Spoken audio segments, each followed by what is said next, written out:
Bro, you're not tougher than me. You can talk about all that bare knuckle stuff. I don't care about none of that. I come from what I come from. I've been doing this bare knuckle shit outside the ring. Keyshawn Davis got mad at the gift Berinchyks' team gave him.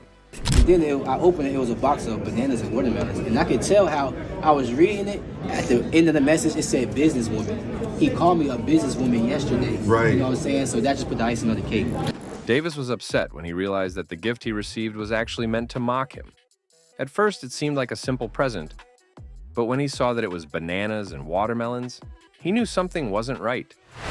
It was a straight insult. A gift is supposed to bring joy to the person receiving it. But in this case, it only made Davis angry. He felt disrespected and couldn't believe someone would go out of their way to embarrass him like that. I just wanted to show to the media that he's a racist. You know, he just made this fight a little more personal. That was personal. It wasn't just an insult to his career, but also to the culture he proudly represents. He knew exactly what that so-called gift meant, and there was no way he was going to let it slide. Berinchyk must have had a death wish pulling a stunt like that. He clearly crossed the line and ran straight past it. If he thought Davis would just laugh it off, he was dead wrong. If there's one thing you should never do, it's push an already angry man even further. This guy wasn't going to forget this, and he sure wasn't going to forgive it. Berinchyk might have just made the biggest mistake of his career.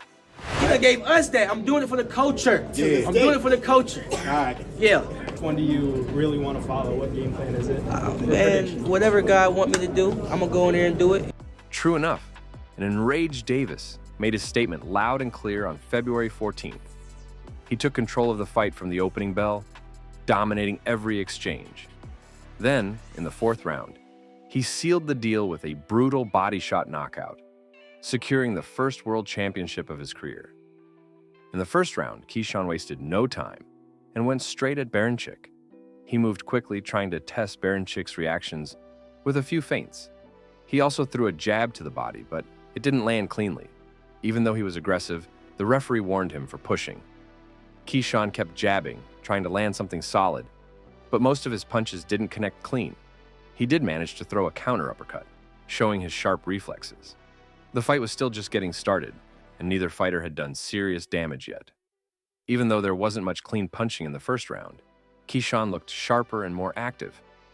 Round 2 came and both fighters threw punches, but neither landed anything too solid. They were both trying to find openings, but their attacks didn't connect cleanly. The fight started to get a little messy as they kept getting tangled up. Keyshawn did manage to land a clean counter right hand before closing the distance and smothering Berinchyk. This prevented Berinchyk from throwing any strong counters, but it also made the fight look less technical. Oh, Nice right hand. catches him with that right hand. Was timing him on that. Berinchyk went down during a clinch, but it wasn't from a punch. The referee quickly stepped in and warned both fighters about excessive holding. The fight was getting rough, with both men trying to control the pace up close. Keyshawn then landed a solid check hook, catching Berinchyk as he tried to close the distance. Shortly after, he followed up with a clean jab and a strong right hand that made good contact. Keyshawn was starting to find his rhythm, while Berinchyk struggled to respond with anything meaningful. By the end of the second round, Berinchyk had yet to put together any real offense. He was still trying to figure out how to get past Keyshawn's speed and timing. Meanwhile, Keyshawn was steadily building momentum and taking control of the fight. Round 3 turned up the intensity as Keyshawn tried to counter with a combination, but he couldn't quite find the target. Both fighters were moving fast, looking for openings. But it was clear that Keyshawn was the sharper of the two. He kept feinting and adjusting his angles, waiting for the perfect moment to strike. Then, Keyshawn landed a solid body shot that made Berinchyk flinch. Sensing an opportunity, he stepped in closer and delivered a crushing lead left hand straight to the body. The punch landed clean, and Berinchyk immediately went down. Oh! Body work. Left hook to the body! That's where it is. Berinchyk got up and seemed to be on steady legs. Keyshawn followed up with a right hand that made grazing contact, keeping the pressure on. Moments later, he landed a solid left to the body, making Berinchyk wince. Sensing an opening, Keyshawn stepped in closer and delivered a clean left hand that landed flush. Without hesitation, he attempted a quick combination, looking to break Berinchyks' defense even further. A good combination to close out. Found that Keyshawn Davis scored the knockdown. By round 4, Berinchyks' nose was already busted up. Keyshawn took advantage of the opening, landing a sharp counter left that found its mark. He followed up with a straight right to the body, further wearing down his opponent. Berinchyk still hadn't landed a clean punch throughout the fight, and the frustration was clear. Keyshawn's precision and control were evident as he dominated the action, making Berinchyk look powerless. Then, Keyshawn delivered a hard left to the body that sent Berinchyk crashing down once again.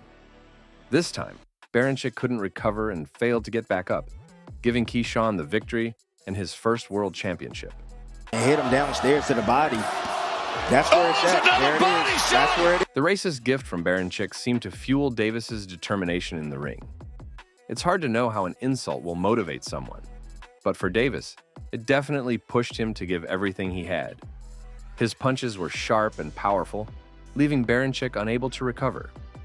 After the fight, Davis couldn't hide his excitement.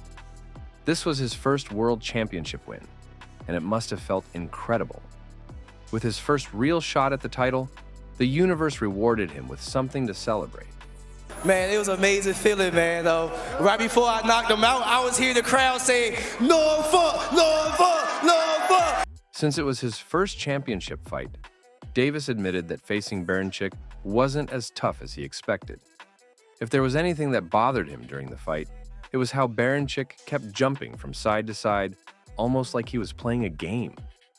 It threw off Davis's rhythm a bit, but he still managed to dominate the ring. And he was a little faster than I expected, but as rounds went on, I just got more comfortable in it. But the biggest twist after Davis's fight with Berinchyk wasn't just the fact that he won his first championship or earned a world title so early. The real buzz came when another boxer called out Gervonta Davis during one of his interviews. Everyone was talking about it, and suddenly it seemed like another big showdown could be on the horizon. Hey, a world title. But also, we gonna come back to Norfolk, man, so y'all don't forget about me. Y'all keep supporting DB3. But a world title definitely gonna be next 2025. We got big, big plans for everybody in the boxing world. Hey, Gervonta, knock, knock. Keyshawn Davis has big plans for 2025, and one of those plans includes a potential fight against the undefeated Tank Davis. But is it too soon for Keyshawn to challenge Tank? According to Keyshawn, it's not. After his first big win, he believes defeating Tank is definitely possible, and he's ready to take on the challenge. He doesn't want to fight underdogs next. He's aiming for the top. His goal is to face Tank Davis because he knows that winning against the undefeated champion would open up huge opportunities for him. Of course, that all depends on whether he can actually beat Tank, but Keyshawn is confident and ready to go after the best. I would prefer Tank Davis, the top guy. I would go for the top guy. If I could choose, I would choose Tank Davis. What do you think? Do you believe Keyshawn Davis has what it takes to pull off an upset against Tank Davis, just like he did with Berinchyk? Share your thoughts in the comments below.